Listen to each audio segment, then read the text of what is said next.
Splash World. Prologue. Splash World was an amusement park built around a lake. Though the park had rides on land, its main attractions were the lake-centric activities, consisting of inflatable obstacle courses with built-in slides, bridges that led to castles and fortresses in the middle of the lake with steeper and bigger slides and diving boards. They even had an assortment of floats, paddle boats, and canoes. There were decorations, shops, and stalls all along the perimeter of the lake. However, since its inception, the park went through several incidents leading up to its permanent closing. Chapter 1. 16-year-old Tommy worked at Splash World during the summers as part of the cleanup crew. One night after 11 p.m., when the park was already closed, he was tasked with cleaning one of the bathrooms. Tommy was off at midnight, so he worked quickly and tirelessly, trying to get off on time. He was in the middle of sweeping the bathroom when he noticed a boy using the last urinal. When did he get in here? Tommy wondered. Security should have cleared the area. The boy had on a pair of red swimming trunks. He was unnaturally pale and had dark veins running up and down his body. He was dripping wet from head to toe like he had just gotten out of the lake. Something about the boy chilled Tommy to the core. The park's closed. You shouldn't even be here right now, Tommy stuttered. The boy gave no reply. Tommy stepped outside where he felt bolder. I'll be right outside. Come out when you're done, Tommy called into the bathroom. He'd have to report the issue to his supervisor. The boy's parents may have been looking for him. Tommy waited a few minutes, but the boy never came out. Tommy went back in to check on him, but the boy was nowhere to be seen. All Tommy found was a puddle of water around the urinal where the boy had been. Chapter 2. George was in his third year working as a security guard for Splash World. He stood leaning against the guard hut in his hooded jacket, puffing on a cigarette, in the middle of a chilly autumn night. George glanced at his watch. The illuminated hands and numbers on the dial read 2:48 a.m. His break was over 3 minutes ago. No one would cry over it, no one except Matt, but only if he knew. Matt was the other security guard on shift that night.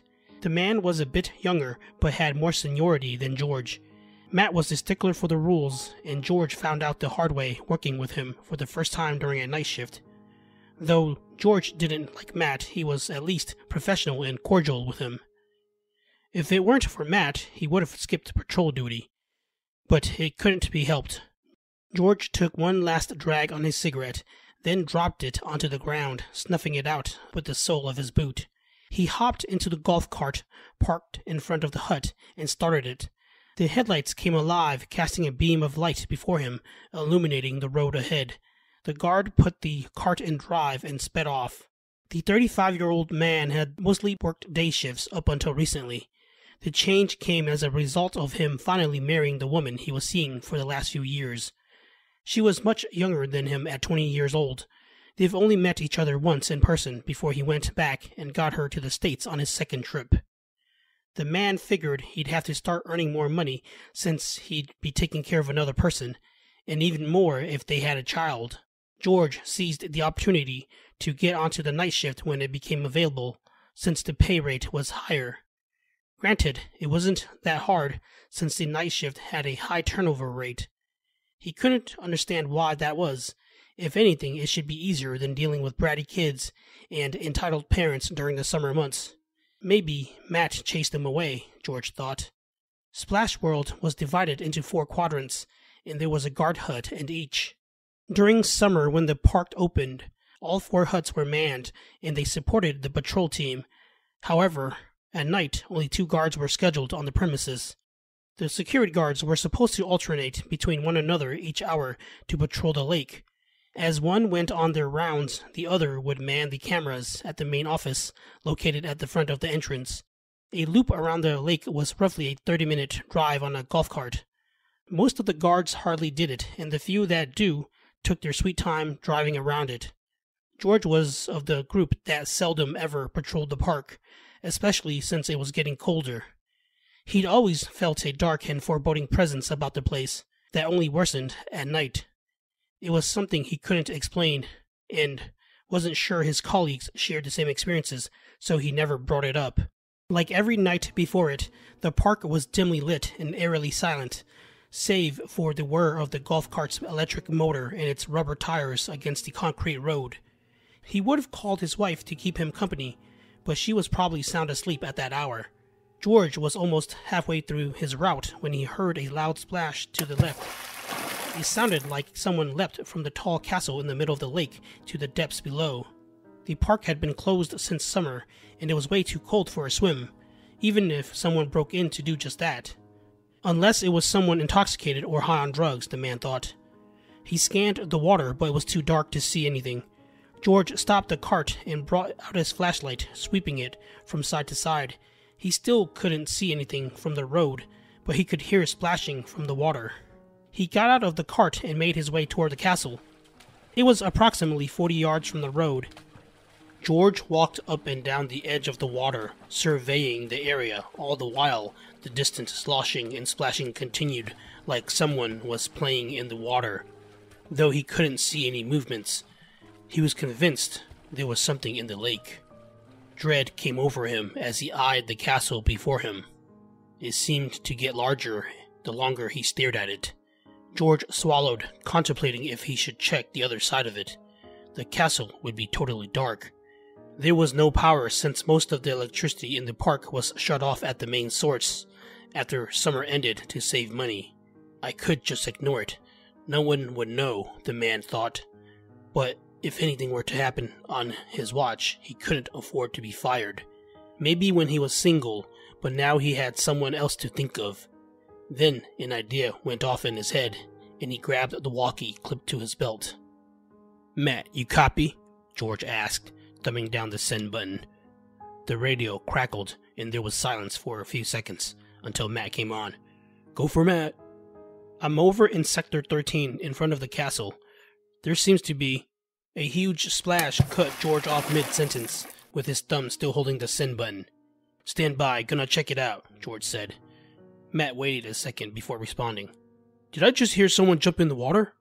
"Affirmative. Don't see anything in the water, though." "Do you have eyes on it?" George asked. "Checking cams now."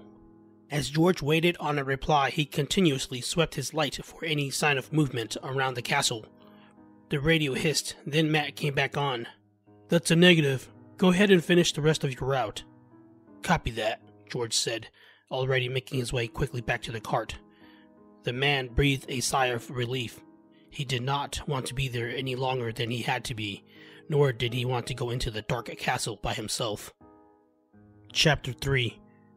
Aside from doing things by the books, Matt was also very meticulous. He sat in the security office with 3 large flat computer screens mounted on a desk in front of him. There were rows upon rows of rectangles with a tiny number on the bottom right corner of each one. They all provided real-time CCTV footage from different locations around the park. The security guard was scrolling through different cameras from Sector 13.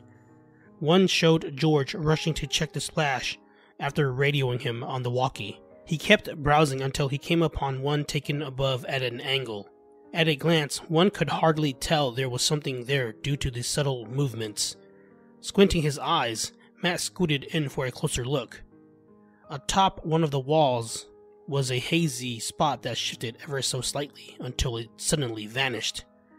One moment it was there, the next it was gone. The security guard almost couldn't believe what he was seeing. He had seen brief photos and videos on Facebook that supposedly captured ghosts, orbs, and such, but he always figured they were edited. He played the recording in slow motion and saw the blurred spot slowly descend into the dark water below. Matt was suddenly reminded of the article he read years ago about a teenage boy who lost his life after falling from the structures inside the park. Rescuers found the boy a few hours later. By then, the boy had drowned and his body stiffened. No one ever found out what drove the teenager to leap off the castle walls. Chapter 4. Over time, there was an increasing amount of rumors circulating amongst the locals about Splash World being haunted. Both employees and guests reported sightings of shadows, apparitions, and things moving on their own. Some employees claimed they've heard the sound of children laughing at night or playing in the water.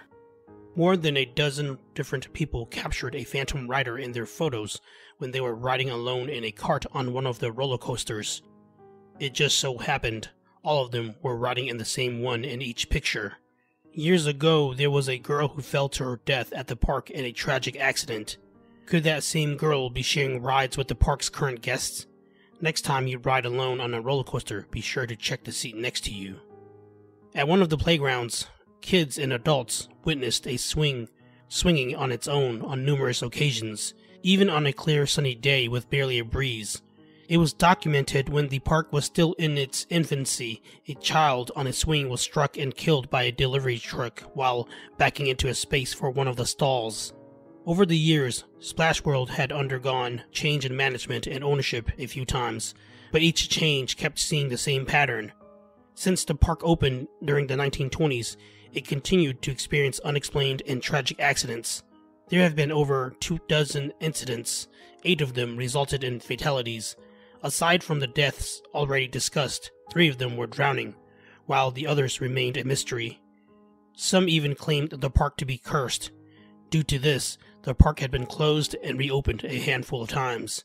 Eventually, in the mid-2000s, Splash World came into new ownership and was reopened briefly once again for the last time. That owner had plans to upgrade and develop the property, but as the construction crew started their digging, they discovered bones and Native American artifacts. It turned out the land the park was built on was an ancient Native American burial ground. A total of 13 skeletons were found, one of them being a 14-year-old girl who died from childbirth. The owner decided it was best to abandon and close the park for good. Chapter 5. In the late 1700s, before the amusement park, a family of settlers established an 800-acre farm and raised 14 children on the land. The Native Americans told them the land was sacred and warned them numerous times to leave, but the family refused. One day while the father was out hunting, the Native Americans came, killed 2 of the children, and kidnapped another only to burn him at the stake. Enraged, the father retaliated. He and other settlers pursued and killed some of the Native Americans. Legend has it, these were the beginnings of a curse upon the land.